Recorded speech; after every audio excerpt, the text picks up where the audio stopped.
tried to cultivate here at the Bean Yard specifically is whatever baristas are doing here, hopefully it comes back to them. Like they have a voice, they have what they can do. They can create new systems and processes if they think it's important, or, you know, they can move up in the business. And a lot of the times what I try and do is try and create the pathway so that they could hopefully become an owner of the Bean Yard in some percentage or form someday. Welcome to Salt Lake Local, the podcast where we highlight the best of Salt Lake City, its businesses, restaurants, and the people who make it all happen. Today, we're diving into coffee, community, and the journey from farm to cup. Our guest today is Eugene Kim, founder of The Bean Yard, a Sandy-based coffee house dedicated to ethically sourced beans, in-house roasting, and creating meaningful connections from Chiapas, Mexico to the heart of Utah. From their documentary spotlighting coffee farmers to their hands-on brewing classes, The Bean Yard is more than just a cafe. It's a movement built on transparency, sustainability, and great coffee. Eugene, good to meet you. Yeah. Thanks for meeting with us today. I'm excited to learn more about your shop here, the Bean Yard, and also kind of it seems like you kind of have more of like a global mission. Yeah, absolutely. You've been working on these last few years. So, but let's start with kind of a little bit about you. Are you from Utah? Did you come here? What brought? So good questions. I am from Utah. I'm a University of Utah graduate. Probably one of the few people that that's not a transplant to Utah. But like lately, everyone I meet, they're transplants. Yeah. So becoming few and far between, but local Utah resident, born and raised here in Utah. Spent a lot of time traveling for work, but never really left Utah. I've had like maybe at the longest 3 months out of the state, but cool. Yeah. Cool. Graduated from the University of Utah with a bachelor's in marketing and marketing communications. Went from marketing to advertising, went from advertising to family business, left family business, went to digital advertising again with social media management and then software management and utilization. Left that, went back to the family business, and then family business ended up with some coffee too. And so we did the coffee shop and now we're here. Right on. What is the family business? So we've got a glove company that we manufacture and distribute gloves, work gloves, nitrile foam coated gloves, cut resistant gloves. If you're working with gloves on a site and it's not super specific, it's probably one of our gloves. And then we do have welding gloves as well. Oh, very cool. There's an offshoot of that, which is snowboarding gloves. We haven't put a lot of time and effort into that because I don't have the personal time and resources right now. Sure. And then,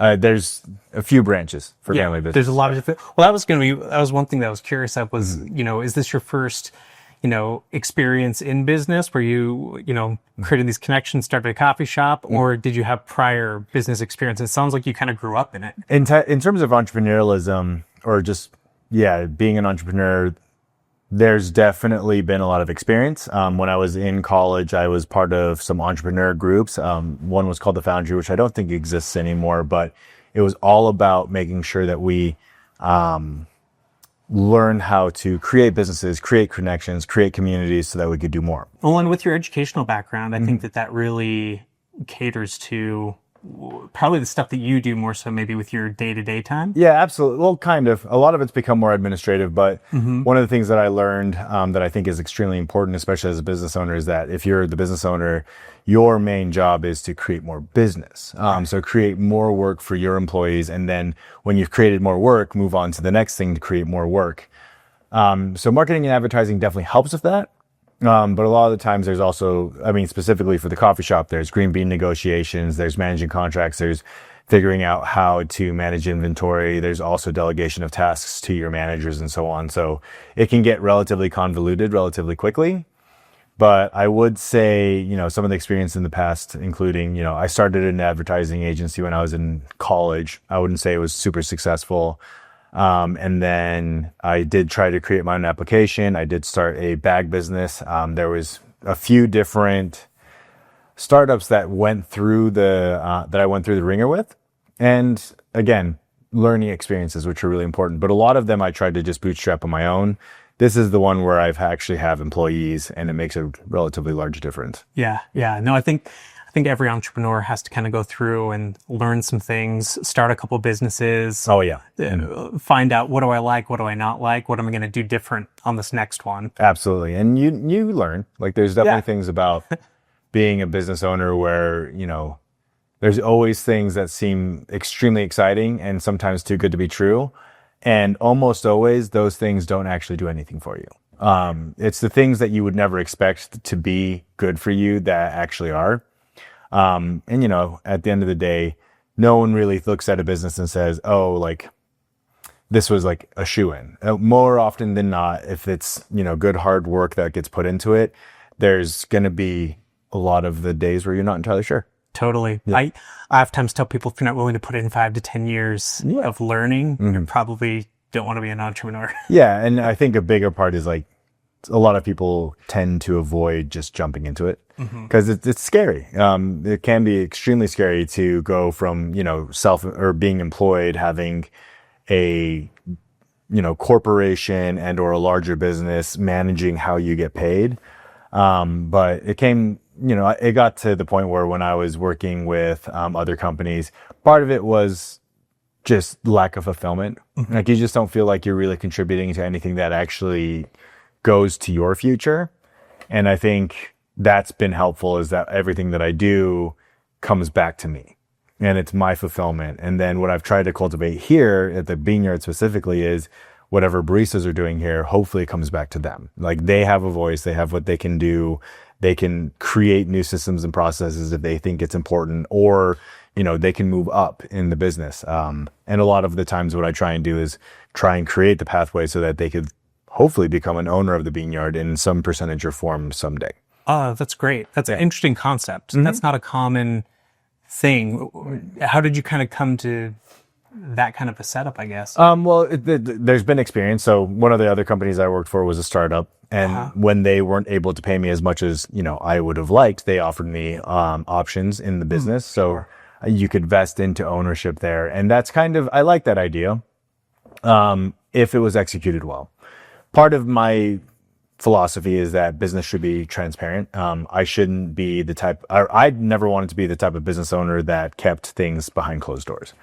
So, a lot of times the baristas know when we're doing well, when we're not doing well, when we have things that we need to fix, what things we should be fixing and how we can approach it. And, treating those baristas as adults usually results in them doing a much better job of addressing these things. And I think having open communication with them and then giving them an opportunity to earn ownership, mostly because at a coffee shop, you're not expecting, massive salaries. Sure. You're also not expecting a massive hourly. Tips are great, but part of the biggest things that you can achieve in a coffee shop is being part of the culture in the community. And then hopefully as you continue fostering that, the business will grow so that you can allow for them to obviously reap some more of the benefits. But in my opinion, there's only one employee that's made it to it so far, but vesting into ownership in the coffee shop is something that I want people to be excited about because it gives them a little bit more ownership of what they're doing here. Totally. No, I think that's great. It changes how they solve problems or how they view problems as well. Absolutely. It's like, okay, this is an opportunity. How do we fix this? How do we change and adapt with a given market, which the last several years has been a lot of things that we've had to change and adapt to as business owners. Yeah. With COVID and changes in administrations and everything. Yeah, so absolutely. It's been a very interesting landscape, I think, for business. Yeah. And I think at the end of the day, it comes down to like the front door. Whoever comes in for us, as long as they feel like they're being taken care of, as long as they're getting a product that they're excited about or they're happy about, or as long as they're being addressed in a way that helps them come to a better solution of problems that they might have run into with our products and services, that to me is, important. And that's what helps us stay alive. Yeah, there's going to be issues with administration. There's going to be tariffs on coffee, or not specifically all coffee, but yeah, we have had massive uprise or increases in costs for coffee, specifically because of the economic trends. Part of it's because not enough coffee was grown. Another part of it is because there's just a large amount of tariffs being put onto the coffee that we're bringing in, specifically from Mexico, Colombia. Yeah. And then there's just general tariffs in general. But and logistics has shifted so much over the last couple of years too. Yeah. Costs have really risen. Absolutely. There. And at the end of the day, Employees also need to be paid better. We do try and pay as close to, if not better than fair wage with every single person. But there's always that thing where it's a moving target. Like what was fair in 2020 is not fair anymore. Right. No question. And we're definitely trying to address that. Yeah. It's like I said, there's a lot of things that are shifting, but I think the model that you have, you're able to listen to that feedback very well. Yeah. It seems like you probably have the relationship with your employees to be able to try to have those conversations. Yeah. Probably more so, I would say, than a lot of companies. But yeah, I do think at the end of the day, there's always that stigma of, you're a barista. Sometimes there is, a unseen wall in the communication, and it's not because of the barista. It's not because of me. It's just the way that culture has created the dynamics of hierarchy. And so that tends to be a problem. Right. A lot of the times people don't know how to bring up certain things. And so it hasn't been as good. I haven't been as well practiced at this as I wish I could be recently. I used to, bring people in, have conversations with them, try and pull from them as much as I could. But lately it's just, I want to make sure that the baristas feel like they can just come and talk about most anything regarding their work. Right. Obviously, one of the most important parts as a business owner is to realize that an employee might be telling you something and it might not entirely align with the way you're thinking.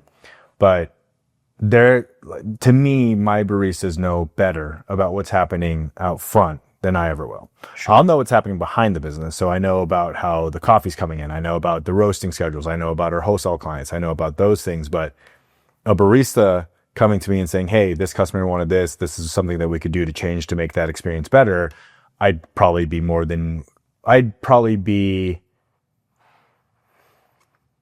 too prideful if I ignored it.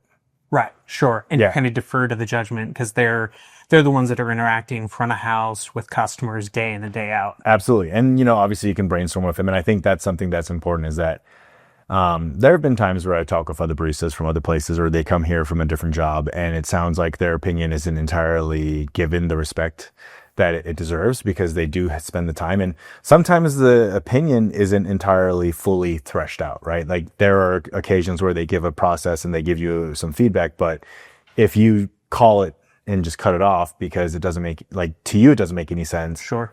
It ruins the possibility for improvement. While as if you have a dynamic conversation, you ask questions, you figure out the situation, you try and build the context, you can actually create a better process with that employee and they feel like they're part of it. Yeah, they're more willing to come to you with more things in the future if they feel that they were heard, validated, and at least able to flesh out the conversation on that. Absolutely. Yeah.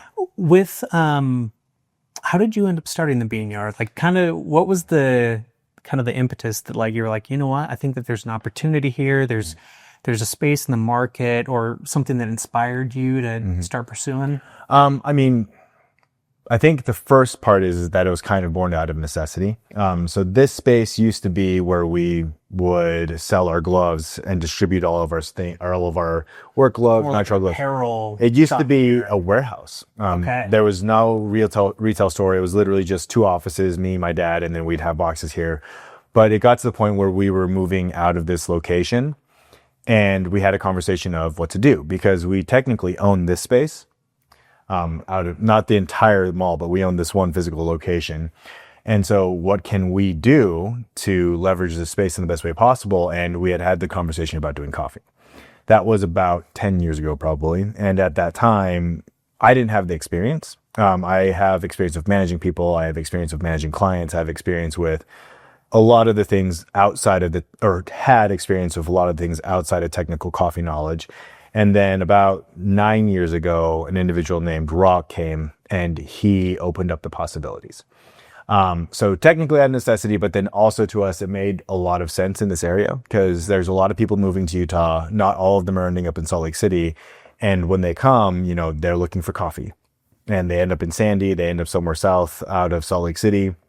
And so there seemed to be a good market for it. But then as we started to get more training, more information from Rock, learning about coffee as, not just coffee, but more of like a culinary delight, learning about things, turning it into specialty. that made a really big difference. Learning about how much actually goes on behind the scenes to get coffee here is really overwhelming, but also exciting at the same time. But then also training for baristas, trying to create a passion for what they're doing. And so originally out of necessity, and as I've learned more and more, it's become more passionate, more holistic than just a business. And, technically at the end of the day, most coffee shops don't make a lot of money. So the existence of this shop is more of a statement regarding the fact that you don't need to make a lot to have something good for this local community and the global community. Yeah, and it seems like we'll kind of get into it, but it seems like maybe there's a couple revenue streams besides just as a coffee shop from what I've kind of seen. Yeah, the revenue streams include obviously indoor sales. So people come in, purchase coffee and leave. That's probably our biggest chunk of revenue. Then we have online sales, we have subscriptions, we have wholesale clientele, and then we also run coffee classes. There's also equipment sales, and there's consulting that we do. We have a project out in Los Angeles, or not Los Angeles, they're in 29 Palms, but there's a project that we're consulting on out there as well. So there's opportunities for different revenue streams all around the world of coffee. But at the end of the day, for a coffee shop, it's the indoor traffic that makes the biggest chunk of revenue. We're obviously trying to change that though, because there are some companies that have done a really good job of diversifying that. Yeah. I think having multiple revenue streams that kind of fit within that same very smart move. I think you're also creating a lot of educational products from what I can see that helps people kind of elevate their experience with coffee. It's not just a cup of coffee, but it's understanding where it comes from. Yeah, absolutely. How to properly curate that experience around it. And it changes because for a lot of people, it's a daily experience. Yeah. And it can kind of maybe seem kind of a monotonous, a little bit like when you use the machine. To it anymore. Yeah, absolutely. Kind of the commercialization of it. But it feels like this is very much about the artistry behind all of it. Yeah, and there's a lot that goes into it. I mean, if you talk to a coffee nerd and you start talking to them about, ppm in water, or talking about water temperature, grind size, or the different types of brewing methods, the filtration types, those types of things, they can get relatively complicated very quickly. Something that I try and preach, at least, to the people that want to hear about it, because I don't like pushing specialty coffee on people, because specialty coffee can get very snobby very quickly. But what I try and say is that it's a routine. A lot of the times when I talk with people about how I drink coffee, I like sipping on something warm. I like having that moment for meditation or at least reflection, and coffee takes a really big part of that in my day. And same thing with when you're creating a pour over or when you're doing a latte, there's a lot of immediate feedback that you can get from those things that help to create a sense of fulfillment from just that act. It's interesting, but at the end of the day, the more and more you learn about it, or the more and more you immerse yourself into the routine and give yourself, opportunities to reflect on the things that you're doing right on the brew and then also outside of coffee. I think it's important. Yeah. Well, I think it's interesting because there's there's two different dynamics, right? There's like the personal consumption, which is your day-to-day routine. But one of the things, you created a documentary about kind of the journey from farm to cup that you have on your guys' website. We'll post that, and appreciate it. Stuff. And it was super interesting watching it. But one of the first lines in it is, and maybe you can tell me a bit more about the guy that kind of starts talking out, talks about it's one of the first things that's offered when somebody comes over. Yeah. And so it's like, okay, there's your experience with coffee, but I find oftentimes people want to present maybe even a better experience when they have people over. Absolutely. And, it's having a different maybe skill set or a different approach to making that cup of coffee for entertaining purposes. Well, I think coffee's, especially now recently, has been taking the approach of trying to be more like wine. Sure. And at the end of the day, it's getting closer and closer because there are certain bags of coffee that you can get for a couple bucks, like $5-10 for something from, say, Costco. But then you can find a coffee at a specific coffee shop or at a specific store for upwards of $30 to $40. We actually have a bag of coffee right now that's not even 12 ounces. It's 10 ounces and it's $30, but it's coming from an extremely unique processing method and a person that's been doing a really great job of doing it. So there's different levels of experience. Like you said, there's, the coffee where it's like you go to Maverick, you grab the Jet Black and you chug it and you go because you need the caffeine. The alternative is that you have a coffee, pour over kit. You make the coffee for them. You have a conversation with the person while you're making the coffee, and then you get to share with them the experience that they probably would never actually get if they never sat down with you. Right. So there's different levels of experience. And I think at the end of the day, I think it's important for people to realize that whatever experience you prefer for coffee, there's nothing wrong with it. Like subjectively, if you like coffee that's Jet Black from Maverick, that's great. Maybe try something new, maybe try something different. But if you tried something different, still don't like it, like the Maverick coffee, then keep going with it. If that's the routine that brings you fulfillment. Sure. And then obviously if you try a pour over method, then you really like it, then you try doing espresso, then you try doing all of the different types of brewing methods. I think that's extremely important to experiment with those things. And then with coffee, you can choose to be, the snob that says, oh, well, I'll only get a cup of coffee from a Colombia light medium roast from this specific processor or producer. And then, you can create that for yourself or open it to a little bit more diversified where it's like, I do pour overs with every coffee and I use the same recipe so I can see how it turns out. And then I can change the recipe as I go. Yeah, almost scientific approach. Yeah. Kind of testing that out. And everyone has a different way of approaching it. Like there's one guy, Cafe de Bola down in Salt Lake City. That guy is very regimented. He has very specific recipes. He actually makes you have a appointment before you can show up, or not an appointment, it's a reservation. It's like a tasting. Yeah, and it's like you have an hour of sitting there with him talking about the coffee while he serves it to you. It's a very specific experience. Me personally, I enjoy the idea of going to a coffee shop, having a good cup of coffee, being able to ask about where it came from, and then, talk with the baristas and see what the culture is like in that coffee shop. I'd say that coffee culture in Utah is very collaborative. So you'll probably find out that most coffee shop owners know each other.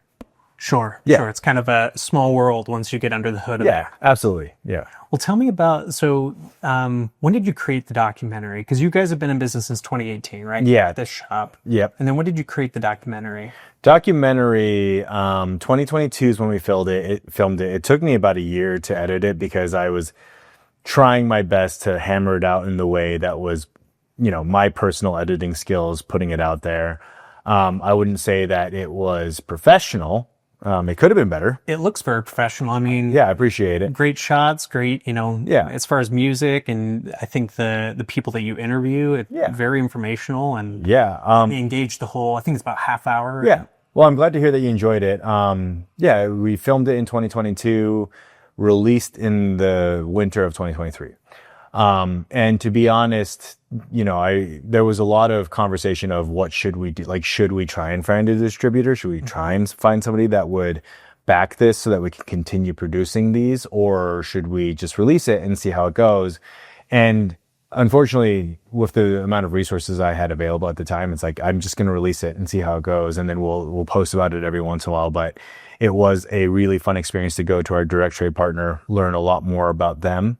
And then also just create an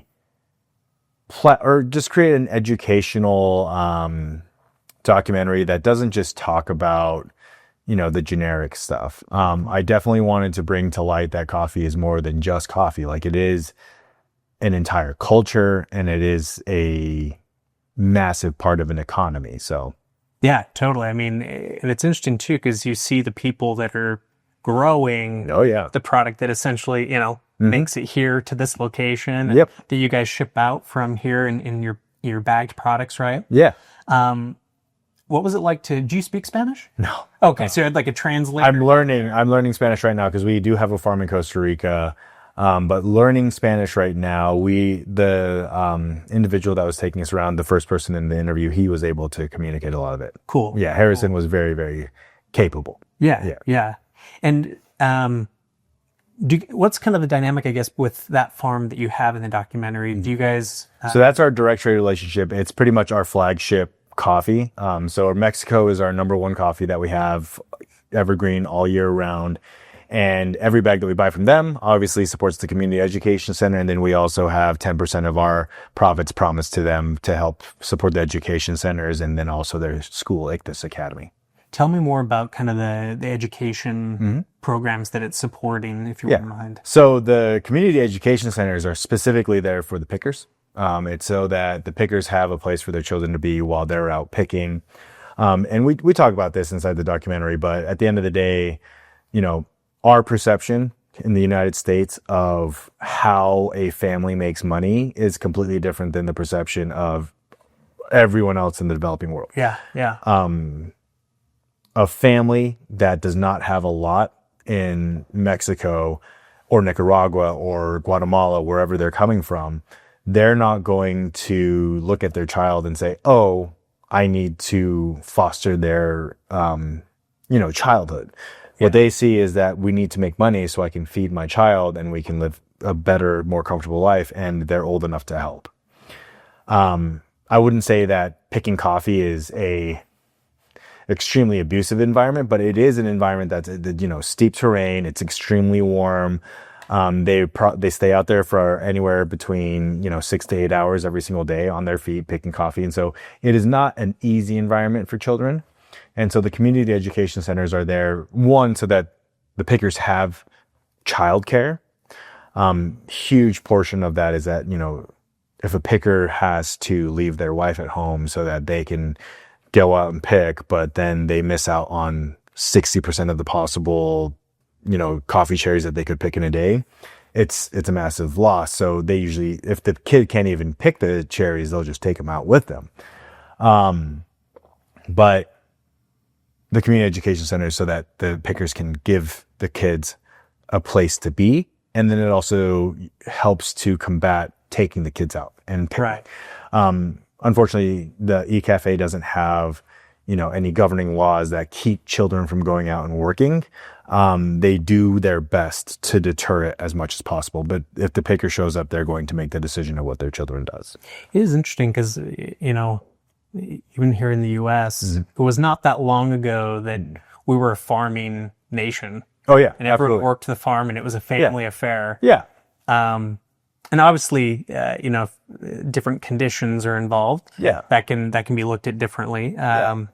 But it sounds like they have created a pretty good life there. But this is a way for the kids to have better educational opportunities. Better opportunities. There's a lot of things that they might not learn, just basic, honestly, like ABCs, basic math, those types of things that they would not really have the opportunity for because their entire life is around following the seasons and harvesting coffee.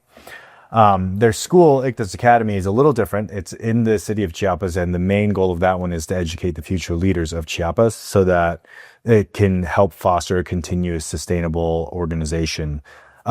sustainable economy for coffee, especially in Chiapas, Mexico. And Harrison, and then also the manager from the farm, they were both graduates from eCafe as well. So, very cool. Really well educated, can use what they are learning so that they can create a better process as well. And so they're now a part of it, building up their own community. Absolutely, yeah. That's awesome. Yeah. That's really cool. Yeah. And some of them go out and do their own thing. Some people go do other jobs. Some people work in other places. Some of it's involved in coffee. Some of it's not. But at the end of the day, the goal is to create leaders that can help keep the world sustainable, pretty much. Totally. Well, it's interesting because I think that it's interesting that, for instance, just coming here, in a way, you're supporting that, right? In a direct way. Yeah. And I think a lot of people don't realize that even with small business, you can have global impact. Absolutely. Yeah. And, it's tough to know because sometimes you see coffee sitting on a retail shelf and it's like, oh, I like the packaging on it, or I like the name or something. Or I like the price. I like the price. Yeah. The price is probably the biggest one, especially at retail stores. But a lot of it comes down to, if you want to make a bigger impact, don't just look at the name. Don't just look at the packaging. Look at where it's coming from. See if you have any information about that. See if you can find information about where it's coming from, because at the end of the day, knowing how it got here is probably the best thing that you could do for coffee instead of just grabbing it. If that makes sense. Yeah. Have you seen a shift? I feel like I've seen it where people are more conscious about where the products come from. I think that there's still a lot of price is hard to overcome. I think for a large demographic of people. Absolutely. But I think that there has been more awareness and people are starting to make decisions based on that awareness that even 5 years ago wasn't as maybe common. Yeah. So I would definitely say that there's a easier way to access that information. I definitely think that there's a large chunk of the population that still don't care. But I do think the people that do care and they do put time and effort into it, they have a lot more time and resource, or not time, but they have a lot more resources to leverage to be able to get more information. So I do think the people that prioritize that, they have better resources, and they're also able to share it easier. So they can share that information, on social media, on the internet, and so on.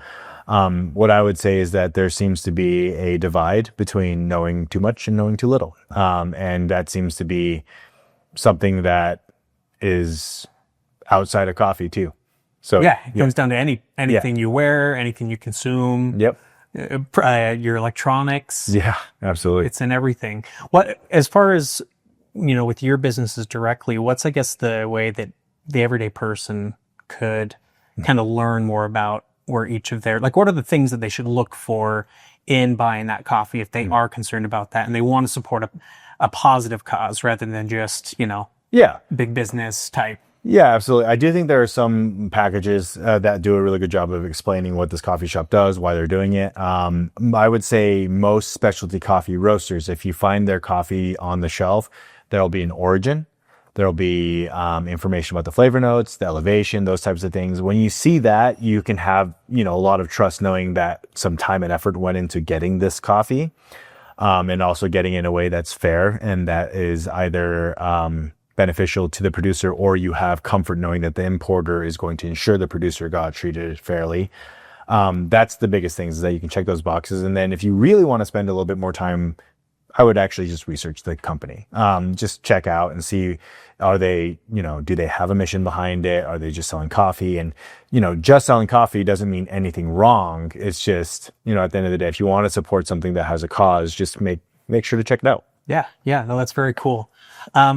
For the local people that are here, I want to just, in kind of wrapping up, do you have any events or upcoming things that you're wanting to announce, or releases? So we have a cupping coming up at the end of April. It's going to be with SMC, which is a producer in Brazil. They're actually coming here, and it'd be a direct trade relationship with the co-ops that they present or represent.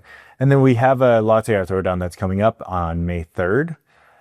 I don't have as much details on that because that's one of the the manager here is putting that together, but we'll be putting together a lot of fun competitive brackets for baristas to come and throw some art on some cups. So cool, and people can watch that. Yeah, I mean it's usually open to the public. People can always come and join. Usually it's baristas that come, but a lot of other regulars here have definitely joined us before too. Sure, cool. And where's the best places to find you and see upcoming events that are coming up? The best place to find us is on Instagram for those types of things. So the Beanyard SLC on Instagram, and then you can always check out the website, which is thebeanyard.com. I would say in terms of consistent event announcements, it's definitely on the Instagram right now. We've been revamping our internal marketing efforts to see what we can do better, and maybe newsletters will get a little bit better, but we're working on that. Cool. Well, Eugene, thank you so much. It's great to learn more about the Beanyard today. Great to meet you and learn more about your story and the history of your location here. Yeah. Thanks for joining us. Thank you for thinking of us. Yeah, absolutely. Thanks so much. Yep.